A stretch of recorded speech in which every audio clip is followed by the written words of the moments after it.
Welcome back. I'm Wolf Blitzer reporting from Washington. We're following major new developments as the search for Malaysia Airlines Flight 370 moves into day 22. The search area has shifted by hundreds of miles, and multiple planes have spotted objects in the new location.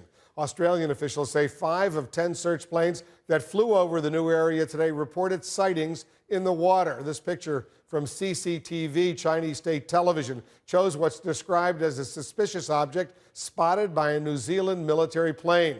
The new search area is 1,150 miles from Perth, Australia. It's 680 miles northeast of the previous site. Analysts say this shift in location is based on new calculations. They say the data suggests the plane didn't fly as far south as they earlier had thought. Joining us now from New York is Keith Masbach. He's an expert in satellite technology and airborne reconnaissance. Keith, thanks very much for coming in. What's your reaction to these new photos showing various colored objects on top of the Indian Ocean in this new search area? Well, thanks for having me, Wolf. Look, what's really exciting about these new objects, I think, is that they've come from the aircraft, right? Doing this from 400 plus miles in space through clouds is tough. When you got these aircraft down under the cloud deck with very sophisticated sensors, you're really getting a new level of information that adds to this puzzle.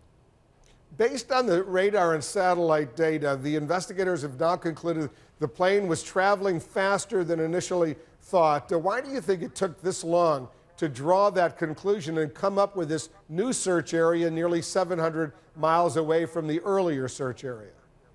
Well, I think as an intelligence professional, Wolf, we're always looking for more information. We can never have enough. So you want to get every bit of data and information in, and every time something comes into the bucket, it's adding to your analytic picture. It's adding to your knowledge of what's going on. And you get a better idea of honing in on possible alternatives. And you're also excluding possible alternatives as you add more information into the problem set. The transportation minister in Malaysia says all of the objects spotted earlier in some of those other satellite images, French, Thai, Chinese, Australian, they could still be parts of the plane because ocean currents have pushed them in various directions. Do you buy that? Well, I'm telling you, until you've got a piece that you've seen and you've got it up on a ship and in somebody's hands, in the hands of an aviation expert who knows that aircraft, how do you rule anything out, Wolf? Well, apparently the Australians don't believe the earlier 122 images spotted, I think, in the French satellite, the 300 spotted in a Chinese satellite image. They don't believe these are parts of the plane. That's the Australian assessment. Look, we've certainly done a lot of polluting of our oceans. There's no dispute about that. But again, you've got to work in absolutes. We owe answers to these grieving families. We want to solve this mystery that's sort of captured the attention of the world. And until you've got a piece of that in your hand, I don't understand how you can rule it out. You're an expert in U.S. geospatial intelligence gathering. We've seen all these images, these satellite images from China, Japan, France, Australia, but we really haven't seen much from the United States. The U.S. has terrific satellite imagery capabilities. Why is that?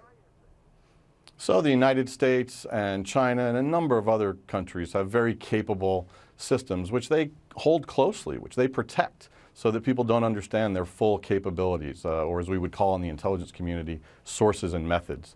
You've seen Digital Globe, the world's leading commercial satellite provider out of the US. They've put some imagery out into this and doing some of that crowdsourcing through their Tomnod platform. But imagine China. Just think about it, Wolf. 13 years ago, we have a P-3 aircraft have a collision with a Chinese airplane, and they get that technology, and that was a big deal. I think people are forgetting that. So now we've got these aircraft working together.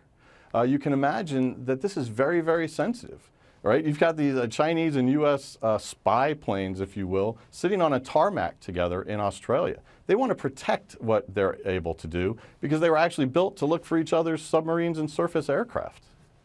But I assume, and I'll leave you on this note, I assume all the sensitive imagery that the U.S. is collecting is being shared to the NTSB, the FAA, with confidential U.S. government sources, even though they're not being released publicly. Yeah, I can't speculate as to that, Wolf. I would imagine that they're doing everything they can, just like the Chinese, who have their citizens so impacted by this. You can imagine that they might be going to the Malaysians and saying, hey, here's a place we really think you ought to look, but they're really not revealing the sources and methods behind where they gathered that information. Yeah. I hope they're revealing the bottom line, the information, and as you point out, not necessarily compromising U.S. sources and methods or classified information, but helping in the overall investigation. I assume that's what's going on, but we'll learn more. Keith, thanks so much for joining us. Keith Masbeck, helping us better appreciate what's going on.